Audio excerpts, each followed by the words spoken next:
நடைபெறுகிறது. முருகப்பெருமானின் வேல் காலை 9 மணி அளவில் கோயிலிலிருந்து பல்லக்கு ஏறி புறப்படும். மலை மீது காசி விஸ்வநாதருக்கு எதிரேயுள்ள மலை மேல் குமாரரிடம் வேல் சேர்ப்பிக்கப்படும். பூஜைகளானதும் கிராம மக்கள் சார்பில் அன்னதானம் நடைபெறும். மாலையில் மலையிருந்து பல்லக்கில் புறப்படும் வேல் அடிவாரத்தில் எழுந்தருளியுள்ள சுப்பிரமணியர் சந்நிதியை வந்தடையும். பின்னர் இரவில் பூப்பல்லக்கில் புறப்பாடாகி மூலவர் சந்நிதிக்கு கொண்டு செல்லப்படும். இங்கு குடைவரை மூலவருக்கு அபிஷேகம் கிடையாது, பதிலாக அவர் திருக்கரத்தின் வேலுக்கு மட்டுமே இங்கு அபிஷேகங்கள் நடைபெறும் என்பது குறிப்பிடத்தக்கது. பொதுவாக பெருமாள் சந்நிதிக்கு முன்பாக கருடாழ்வார் சந்நிதி அமைவது வழக்கம். ஆனால் இத்தலத்தில் பெருமாளுக்கு எதிராக சிவபெருமான் இருப்பதால் அங்கு கருடாழ்வார் சந்நிதி அமையவில்லை. மாறாக சண்முகர் மண்டபத்தில் உள்ள கார்த்திகேயனுக்கு அருகில் வடக்கு நோக்கி அருள்கிறார் கருடாழ்வார். இங்கு வெள்ளை மயில்களை காண முடியும். தேவர்கள் முருகனின் திருத்தலத்தில் உறைய வேண்டி வெள்ளை மயில்களாக மாறி இங்கு உலாவுவதாக ஐதீகம். 10 ஆண்டுகளுக்கு முன்பு வரை இங்கு நிறைய வெள்ளை மயில்களை காண முடிந்தது என்கிறார்கள் பக்தர்கள். சிவபெருமான் பார்வதி தேவிக்கு பிரணவ பொருளை உபதேசம் செய்தார். அப்போது தேவியின் மடியில் குழந்தையாக இருந்த முருகப்பெருமான் அதை கேட்டு உணர்ந்தார்.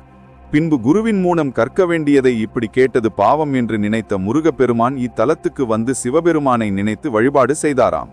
சிவபெருமானும் முருகப்பெருமானுக்கு காட்சி கொடுத்த தலம் இது.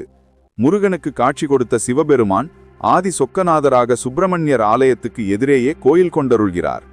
திருப்பரங்குன்றம் வருகிறவர்கள் முதலில் ஆதி சொக்கநாதரை வழிபட்ட பின்புதான் முருகனை வழிபட வேண்டும் என்பது ஐதீகம். இங்கு நடைபெறும் பங்குனி திருக்கல்யாண உற்சவத்துக்கு சுந்தரேஸ்வரரும் மீனாட்சி அம்மையும் எழுந்தருள்வது வழக்கம். இது முருகன் சுப்பிரமணியரின் அறுபடை வீடுகளில் முதலாவது படை வீடாகும். உறுதி வாய்ந்த கற்பாறையில் இறைவனின் திருமேனி செதுக்கப்பட்டுள்ளது. இது ஒரு குடைவரை கோயிலாகும்.